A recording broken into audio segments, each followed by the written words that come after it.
Hello friends, my name is Ritesh Agarwal and I welcome you all to this Decoded series। आज एक बड़ा important topic cover करने वाले हैं। एक ऐसा टॉपिक जिसके बारे में काफ़ी स्टूडेंट्स का डिमांड भी आया था कि सर आप इस पर एक एक्सप्लेनर बनाएं, और कोइंसिडेंटली पिछले कुछ समय में ये टॉपिक न्यूज़ में भी रहा, तो आई थॉट कि एक अच्छा वीडियो इस पर बनाया जा सकता है और काफ़ी जो इन्फॉर्मेशन है वो इस वीडियो के थ्रू मैं कोशिश करूँगा आप तक पहुँचाने की, so that you guys can get some kind of clarity over this topic, over this historic conflict. We are talking about Israel Palestine conflict, 100 साल पुराना conflict. There are so many aspects to it. शायद एक video में explain कर पाना पूरी तरीके से नामुमकिन भी है, but I will try to cover the major aspects जो है, specially those aspects which are relevant from the perspective of our examination CLAT. ठीक है,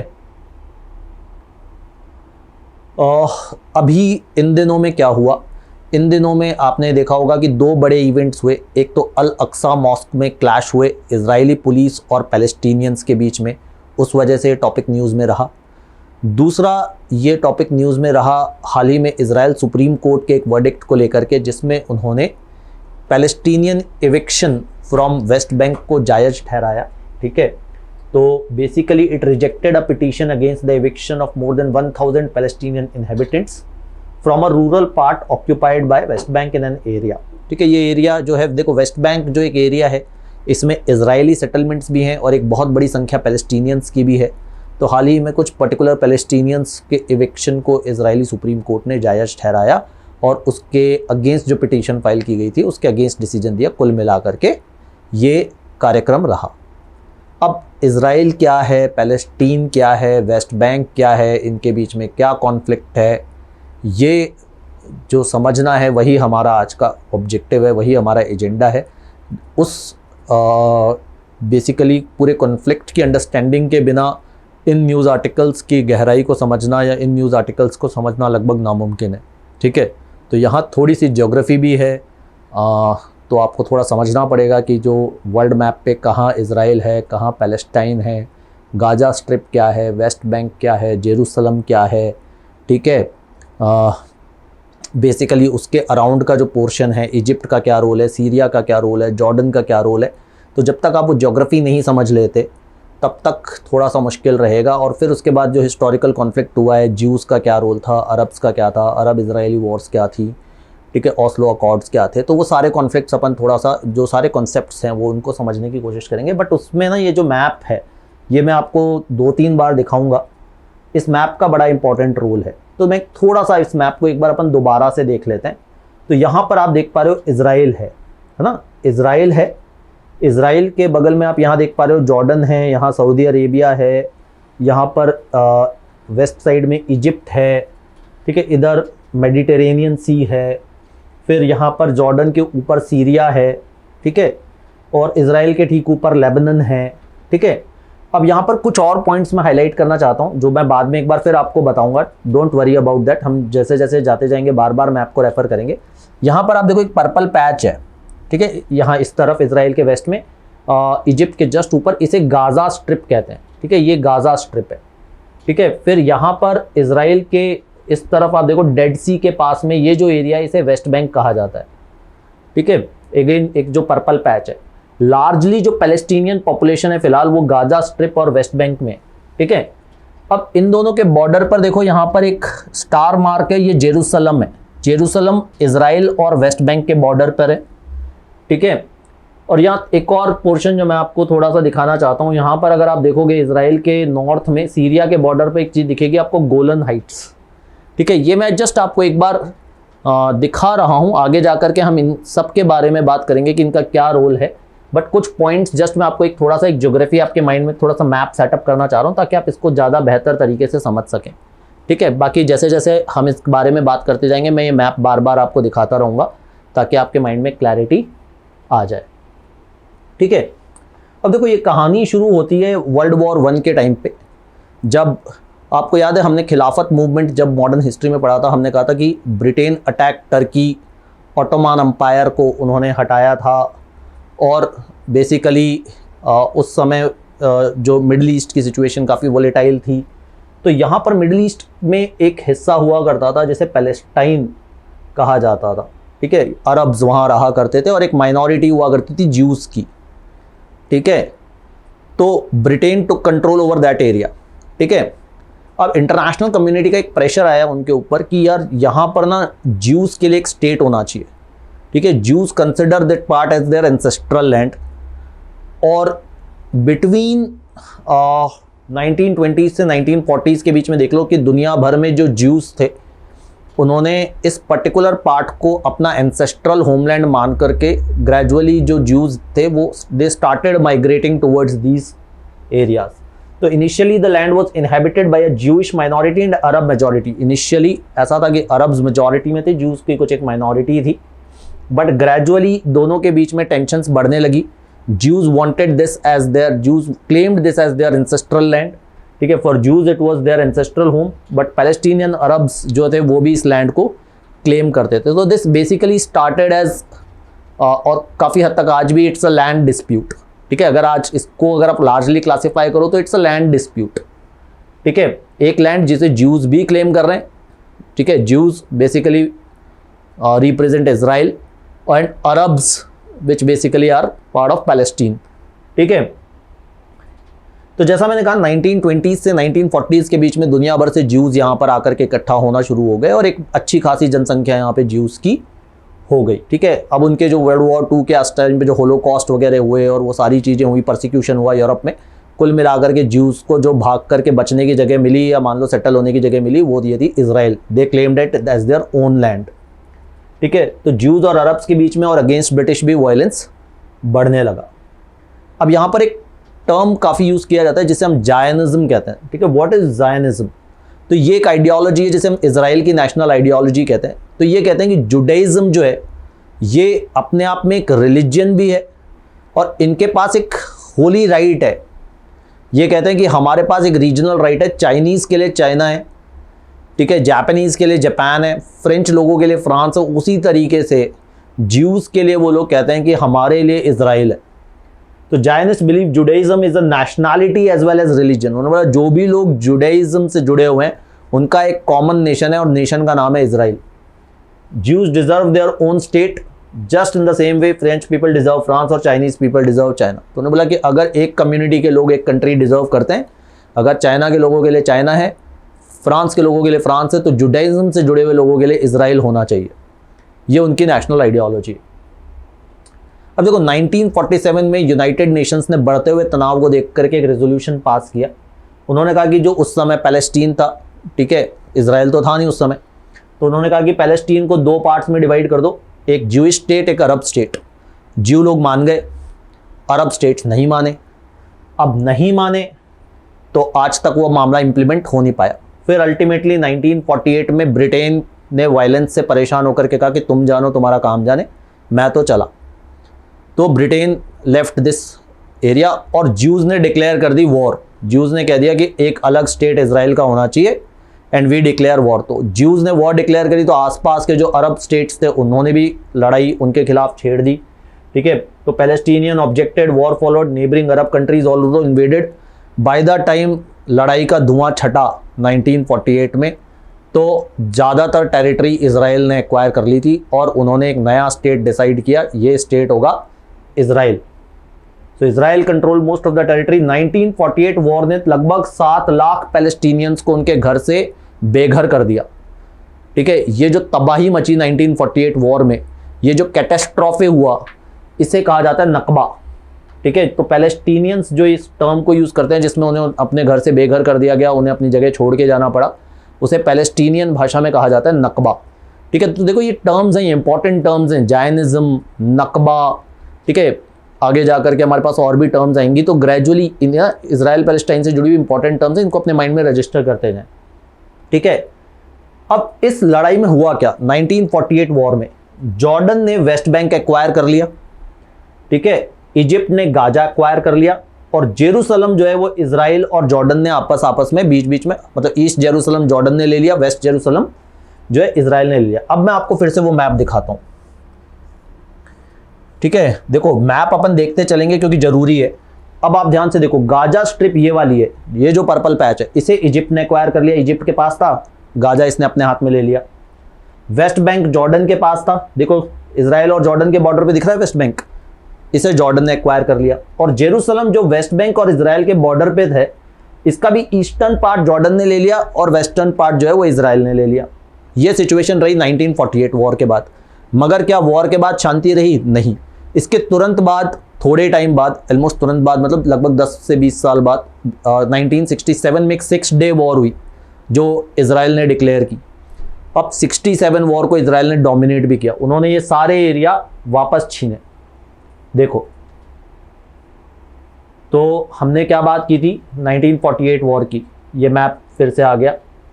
अब 67 वॉर ये जून 1967 में हुई बिटवीन इजराइल और फिर अरब स्टेट्स, जो वही पुराने वाले इजिप्ट, सीरिया, जॉर्डन। अब यहां पर इजराइल ने इजिप्ट से सिनाई पेनिनसुला छीन लिया, गाजा स्ट्रिप भी छीन ली। इजिप्ट ने क्या छीना था? Gaza strip. इन्होंने गाजा स्ट्रिप तो ली, साथ में ब्याज में सिनाई पेनिनसुला भी ले लिया, ठीक है। और जॉर्डन से वेस्ट बैंक भी ले लिया और ईस्ट जेरूसलम से भी ले लिया और सीरिया से गोलन हाइट्स भी ले लिया। देखो याद है, ये देखो वापस देखो, वेस्ट बैंक ले लिया इजराइल ने, गाजा स्ट्रिप ले ली, यहीं पर इजिप्ट में ये इतना बड़ा एरिया सिनाई पेनिनसुला कहलाता है वो भी ले लिया, यहाँ से गोलन हाइट सीरिया से ले लिया, जेरूसलम पूरा ले लिया, ठीक है। तो 67 वाली वॉर रही इजराइल के नाम। 48 वाली वॉर में इजराइल से टेरिटरीज छीनी गई, 67 वाली वॉर में इजराइल ने सबको थप्पड़ मार के वापस ले ली, ठीक है। अब इन सारे एरियाज के बारे में थोड़ी थोड़ी जानकारी लेते हैं। अपन वेस्ट बैंक के बारे में बात करेंगे, गाजा स्ट्रिप के बारे में बात करेंगे, जेरूसलम के बारे में बात करेंगे और आज की पोजीशन के बारे में भी बात करेंगे। तो वेस्ट बैंक है क्या? लैंड लॉक टेरिटरी है वेस्ट एशिया में, इजराइल और जॉर्डन के बीच में। अगेन यहां पर मैप पे देख सकते हो आप, West Bank land lock territory है, इस तरफ डेड सी है, यहां पर डेड सी है, बाकी लैंड लॉक टेरिटरी है, बिटवीन इजराइल और जॉर्डन है, ये हमने अभी बात की थी, ठीक है। 48 में जॉर्डन ने कैप्चर कर लिया था, 67 में इजराइल ने वापस ले लिया, ये अपने को पता ही है। वेस्ट बैंक का एक बहुत बड़ा शहर है रामल्ला, ये भी मैं मैप पे भी आपको दिखा दूंगा। रामल्ला को पैलेस्टाइन अभी आज की तारीख में अपनी एडमिनिस्ट्रेटिव कैपिटल मानता है, ठीक है। जैसा मैंने कहा कि ज्यादातर पैलेस्टीनियंस आज की तारीख में वेस्ट बैंक में और गाजा स्ट्रिप में बसे हुए हैं। वेस्ट बैंक एक बहुत बड़ा एरिया है जहां पे पैलेस्टीनियंस हैं और वेस्ट बैंक में ही एक मेजर शहर है रामल्ला, जिसे वेस्ट बैंक में पैलेस्टीनियंस अपनी कैपिटल मानते हैं। ऐसा नहीं है कि पैलेस्टीनियंस है तो इजराइल के लोग नहीं है, 130 फॉर्मल इजरायली सेटलमेंट्स भी हैं वहां पर, ठीक है। तो इजराइल के भी लोग हैं वेस्ट बैंक में, 2 पैलेस्टीनियंस हैं। पैलेस्टीनियंस वेस्ट बैंक को अपने फ्यूचर स्टेट का मेजर पार्ट बनाना चाहते हैं। अच्छा, बिफोर वी जेरूसलम पे एक बात करें, मैं आपको रामल्ला एक बार शो करना चाहता हूँ। यहाँ वेस्ट बैंक में आप देख सकते हो, यहाँ पर ये थोड़ा सा रामल्ला स्पेसिफाई किया गया है, ठीक है। अच्छा, अब हम देखते हैं जेरूसलम के बारे में। देखो, जेरूसलम एक बहुत होली सिटी है।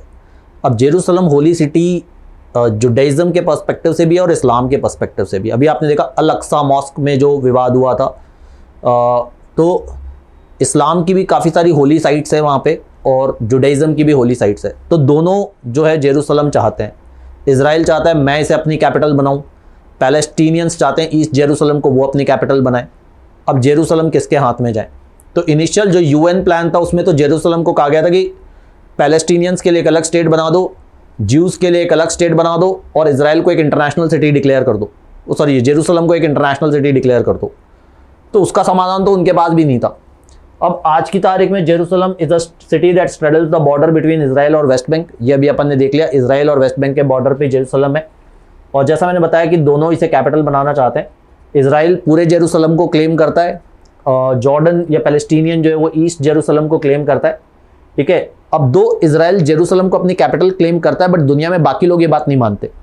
None of the major countries, कोई भी बड़ी कंट्री, हाल ही में यूएन में वोट भी हुआ था, तो except United States of America, USA एक एकमात्र ऐसी बड़ी कंट्री है जो जेरूसलम को इजराइल की कैपिटल मानता है। बाकी ठीक है, कुछ छोटे मोटे आइलैंड्स ग्वाटेमाला वगैरह ने सपोर्ट किया था, बट लार्जली कोई भी बड़ी कंट्री ये नहीं कहता कि जेरूसलम जो है वो इजराइल की कैपिटल है। हाँ, इजराइल ये मानता है कि जेरूसलम हमारी कैपिटल है।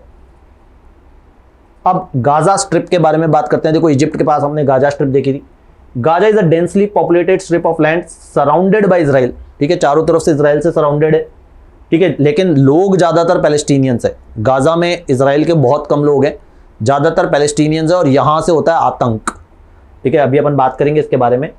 तो इनिशियली इजराइल की मिलिट्री प्रेजेंस हुआ करती थी गाजा में भी। 2005 में इजराइल ने गाजा को छोड़ दिया, 2005 में इजराइल ने गाजा को पूरी तरीके से छोड़ दिया, लेकिन उसके चारों तरफ इजराइल ने ब्लॉकेड बना रखा है। गाजा की तरफ जाने वाली हर चीज़ इजराइल से होकर के जाती है, ऐसा इन्होंने इंतज़ाम कर रखा है। अब गाजा में ताकत किसकी है, गाजा में रूल किसका है? हमास नाम का एक ग्रुप है, आप लोगों ने नाम सुना होगा। ठीक है, तो Gaza is governed bye Islamist group Hamas. Hamas 1987 में बना था। मिलिटेंट रेजिस्टेंस मतलब इनको हथियार चलाना है। ठीक है, बातचीत नहीं करनी है, इन्होंने करना है हथियार। ठीक है, तो इसने वहाँ पर इलेक्शन भी जीता अभी 2006 में। हमास ने काफ़ी सारे वो रॉकेट्स फायर, आपने देखा होगा, ये हमास को लेकर के काफ़ी वायलेंट अटैक्स वगैरह होते रहते हैं। तो Hamas and other Gaza based militants have fired thousands of rockets from the territory at Israeli targets. Hamas के जो लीडर हैं फिलहाल, उनका नाम है इस्माइल हनीए। ठीक है, इस्माइल हनीए। देखो ये की फैक्ट्स हैं, हमास के लीडर कौन है, हमास कब फॉर्म हुआ। ठीक है, तो जब मैं आपको स्टोरी बताता जा रहा हूँ, वो स्टोरी तो समझनी है, बट बाद में इसमें से वो इंपॉर्टेंट फैक्ट्स अपने को माइंड में आ जाने चाहिए कि यार इनमें से क्या पूछा जा सकता है मेरे से क्लैट में, है ना। हमें ये कला हम में अभी तक डेवलप हो गई होगी मेरे ख्याल से। आई एक्सपेक्ट दैट कि जब भी हम कोई टॉपिक पढ़ रहे हैं तो उसमें हमें क्लियरली नज़र आ रहा है कि हमें क्या चीज़ें हमारे क्लैट में पूछी जा सकती है, नहीं पूछी जा सकती हैं। अब बात करते हैं पैलेस्टीनियन लिबरेशन ऑर्गेनाइजेशन या पीएलओ के बारे में। देखो, जैसे गाजा में हमास का राज है, वैसे वेस्ट बैंक में पीएलओ का राज है। इसको ऐसे समझो, पैलेस्टीनियंस जो है वो दो एरियाज़ में है, वेस्ट बैंक और गाजा स्ट्रिप। तो गाजा स्ट्रिप में हमास का राज है और वेस्ट बैंक में पीएलओ का राज है। पीएलओ 1964 में यासिर अराफात नाम के लीडर ने बनाई थी, बहुत फेमस लीडर थे, आपने जरूर नाम सुना होगा। ठीक है, तो Palestinian Liberation Organisation is the national representative of the Palestinian people. तो आज भी पैलेस्टीन की तरफ से अगर कोई पीस टॉक हो रही है या उनको रिप्रेजेंट करने वाली कोई बॉडी है तो वो पीएलओ है। अगर इंटरनेशनली कोई बात पैलेस्टाइन को लेकर के होगी, किसी से होगी, तो किससे होगी? पीएलओ वालों से होगी। हमास से बात नहीं होती, हमास तो एक मिलिटेंट ग्रुप है, वो बात करने में विश्वास ही नहीं करता। ठीक है, तो ये पैलेस्टीनियन नेशनल अथॉरिटी करके एक ऑटोनोमस गवर्नमेंट चलाती है। यहाँ पे जो सबसे बड़ी पॉलिटिकल पार्टी है उसका नाम है Fatah. Fatah is the national political party that has dominated Palestinian politics and it controls both Palestinian Liberation Organisation and Palestinian National Authority, जिसे पीए भी कहा जाता है। ठीक है, तो मगर अब प्रॉब्लम क्या है कि लेट्स से पैलेस्टाइन के लोगों की तरफ से पैलेस्टाइन लिबरेशन ऑर्गेनाइजेशन ने कोई कमिटमेंट कर दिया, मगर वो कमिटमेंट हमास ने नहीं माना, तो अपने आप में एक इशू है। तो ये पीस प्रोसेस में एक बहुत बड़ा प्रॉब्लम है कि आज की तारीख में अगर आपको पैलेस्टाइन की तरफ से कोई कमिटमेंट चाहिए तो आपको पीएलओ से भी समर्थन मिलना चाहिए और हमास से भी समर्थन मिलना चाहिए। ठीक है, तो पैलेस्टाइन लिबरेशन ऑर्गेनाइजेशन के जो चीफ हैं अभी 2004 से महमूद अब्बास नाम के व्यक्ति हैं। तो हमास में इस्माइल हनीए हैं और यहाँ पर महमूद अब्बास है। थोड़ा समझ रहे हैं पॉलिटिक्स को लेकर के, आई होप थोड़ी सी क्लैरिटी यहाँ पर आ रही है। अच्छा, अब बात करते हैं इंतिफादास। देखो, इजराइल पैलेस्टाइन कॉन्फ्लिक्ट में इसका भी एक जिक्र होता है, इंतिफादास। इंतिफादास एक तरीके से मूवमेंट्स हैं। दो बार पैलेस्टीनियंस ने ब्लडी खून खराबा अपराइजिंग्स करी थी, एक बार 87 में और एक बार 2000 में। दो बार उनके मेजर रिवोल्ट्स रहे। ठीक है, रिवोल्ट्स का अगेन कोई नतीजा कुछ नहीं निकला, मगर काफ़ी लोग मारे गए। ठीक है, तो इंतिफादास दो बार हुए जो अपराइजिंग्स है, पहला 87 में, दूसरा 2000 में। अब देखो, पहला वाला जो था वो उतना वायलेंट नहीं था। पहले वाले में ना नॉन वायलेंट प्रोटेस्ट ज़्यादा हुए थे, बॉयकॉट वगैरह हुए थे, जो हमारे देश में सत्याग्रह टाइप के होते हैं ना, उस तरह की चीज़ें ज़्यादा हुई थी। लेकिन दूसरे वाले में भर के खून खराबा हुआ था। ठीक है, दूसरा वाला चला भी 2000 से 2005 तक था। ठीक है, और दूसरे वाले जब देखो खून खराबा हो जाता है ना, तो उसके बाद फिर पीस कम हो जाता है। उसके बाद फिर ऐसा होता है कि आप दूसरे व्यक्ति पे कितना भरोसा करो, कितना नहीं करो। तो उसके बाद से फिर रिलेशंस और ज़्यादा ख़राब हो गए। जो सेकेंड इंतफादा हुआ उसके बाद जो है इजराइल पैलेस्टाइन के रिश्ते और ख़राब हो गए। तो पहला इंतिफादा डेमोन्स्ट्रेशन था, नॉन वायलेंट एक्शंस थे, Palestinians refusing to work jobs in Israel, छोटे मोटे अटैक्स। ठीक है, दो उसमें भी पैलेस्टीनियंस की हालत ज़्यादा ख़राब हुई थी, बट लार्जली पहला इंतिफादा वाज नॉन वायलेंट। लेकिन जो दूसरा इंतिफादा था उसमें फिर वो दूसरा इंतिफादा हुआ क्यों था ये भी मैं आपको बता दूं। उस समय पीस प्रोसेस चल रहा था, बट इन दोनों के बीच में कुछ बात बैठी नहीं। उस समय पीएलओ के चेयरमैन थे यासिर अराफात, इजराइल के प्राइम मिनिस्टर थे एहुद बाराक। इनके बीच में जो बातचीत चल रही थी उसका कोई नतीजा नहीं मिला, पीस प्रोसेस ब्रेक हो गया। और उसके बाद एक डेमोन्स्ट्रेशन पे आई थिंक इजरायली पुलिस ने फायर कर दिया था, right. The spark was a series of Palestinian demonstrations that Israeli soldiers, yes, Israeli soldiers ने फायर कर दिया था एक पैलेस्टीनियन डेमोन्स्ट्रेशन पे, तो उस बात पे जो लड़ाई बढ़ी उसके बाद काफ़ी ज़बरदस्त खून खराबा हुआ जो 2005 तक चलता रहा, और सरकारी आंकड़ों के हिसाब से 3200 पैलेस्टीनियंस और 1000 इजरायली उसमें मारे गए। ठीक है, तो ये अल्टीमेटली एक काफ़ी खून खराबा वाला प्रोटेस्ट रहा। क्या इतने सालों के इजराइल पैलेस्टीन कॉन्फ्लिक्ट में शांति की कोशिशें की गई? जो सबसे प्रोमिनेंट कोशिशें कही जाती है वो ओस्लो अकॉर्ड्स कहा जाता है। ठीक है, ओस्लो अकॉर्ड्स जो थे ये एक सीरीज़ ऑफ मीटिंग्स हुई थी 90s में, जिसमें कोशिश की गई कि इन कॉन्फ्लिक्ट्स का कोई समाधान निकाला जाए। तो बेसिकली पहला ओस्लो 1 अकॉर्ड 93 में हुआ था, जिसे डिक्लेरेशन ऑफ प्रिंसिपल्स भी कहा जाता है। इसमें यह डिसाइड किया गया था कि एक इंटरिम पैलेस्टीनियन गवर्नमेंट गाजा में और वेस्ट बैंक में बनाई जाए। ठीक है, बट अगेन अल्टीमेट सहमति बन नहीं पाई, इसमें पैक्ट बना बट अल्टीमेटली काम नहीं हुआ। फिर ओस्लो 2 1995 में आया था, अगेन उसमें भी ये बात की गई थी। इसको ओस्लो 1 को एक्सपेंड किया था और इसमें कहा गया था कि इजरायली ट्रूप्स जो है वो वेस्ट बैंक के शहरों से कंप्लीट विड्रॉल ले लेंगे अबाउट 450 टाउन्स में, और इसके अलावा एक टाइमलाइन भी बनाई गई थी पैलेस्टीनियन लेजिस्लेटिव काउंसिल की। बट अगेन ये पैक्ट भी अल्टीमेटली अग्रीड पूरी तरीके से हो नहीं पाया और इम्प्लीमेंट पूरी तरीके से हो नहीं पाया। तो अल्टीमेटली आप देख रहे हो सोल्यूशन किस तरफ जा रहा है। सोल्यूशन बेसिकली ये चाह रहा है कि अल्टीमेटली वेस्ट बैंक और गाजा जो है वो एक ऐसा एरिया है जो पैलेस्टीन के कंट्रोल में है ज़्यादा, तो इनको एक सेपरेट स्टेट बना दिया जाए। इसे 2 स्टेट सोल्यूशन भी कहते हैं, अपन आगे जाकर के इसके बारे में बात करेंगे। ओस्लो 1 और ओस्लो 2 में भी अलग अलग फॉर्मेट्स में इनके बारे में बात की गई, बट अल्टीमेटली वो ऑन ग्राउंड काम हो नहीं सका। अब करंट सिनेरियो क्या है? सिनाई पेनिनसुला जो 67 वॉर में इसराइल ने लिया था इजिप्ट से, वो उसने वापस लौटा दिया 1982 में। गाजा स्ट्रिप को भी 2005 में उन्होंने खाली कर दिया। ठीक है, मगर गोलन हाइट्स जो उसने सीरिया से लिया था वो आज भी इसराइल के कंट्रोल में, वेस्ट बैंक आज भी उनके कंट्रोल में, तो आज तक उस पर लड़ाई जारी है। ठीक है, बेसिकली ज़्यादातर पैलेस्टीनियन रिफ्यूजीज, जैसे मैंने कहा, गाजा और वेस्ट बैंक दोनों को क्लेम करते हैं। ठीक है, अब जो मैं 2 स्टेट सोल्यूशन की बात कर रहा था कि जो ज़्यादातर लोग या ज़्यादातर एनालिस्ट जिस बात पे एग्री करते हैं वो इसी बात का सोल्यूशन है कि पैलेस्टीनियंस ऑलरेडी गाजा में पैलेस्टीनियंस ही हैं, वेस्ट बैंक पे भी एक लार्ज पॉपुलेशन पैलेस्टीनियंस की है, तो इनको एक पैलेस्टीनियन स्टेट डिक्लेयर कर देना चाहिए। बाकी एरियाज़ जो हैं वो ज्यूज़ को रख लेने चाहिए, इसराइल जो है वो एक सेपरेट एरिया हो जाना चाहिए। तो एवरीबडी अग्रीज ऑन इट, मगर सबका जो 2 स्टेट सोल्यूशन है उसका वर्जन अलग है, बाउंड्रीज अलग है, जिस पर आज तक कोई सहमति बन नहीं पाई है, और ये खूनी कॉन्फ्लिक्ट लगभग 100 सालों से जारी है। ठीक है, होपफुली जल्दी इस पर एक पीस बने और एक सोल्यूशन उसका निकले, जो नियर साइट में थोड़ा सा दिखता हुआ मुश्किल है, बट लेट्स होप कि इसका कोई समाधान निकले। ऑलराइट गाइस, तो ये बेसिकली हमारा इजराइल पैलेस्टीन कॉन्फ्लिक्ट के ऊपर एक छोटा सा प्राइमर था। आई होप कॉन्फ्लिक्ट के बारे में कुछ क्लैरिटी आपको मिली होगी और कुछ इंपॉर्टेंट फैक्ट्स भी इसके बारे में हमने डिस्कस किए। तो I hope this session provided you some kind of value, and we'll keep coming up with more such issues and try to help you out in your prep. Till then, take care, goodbye, and keep reading.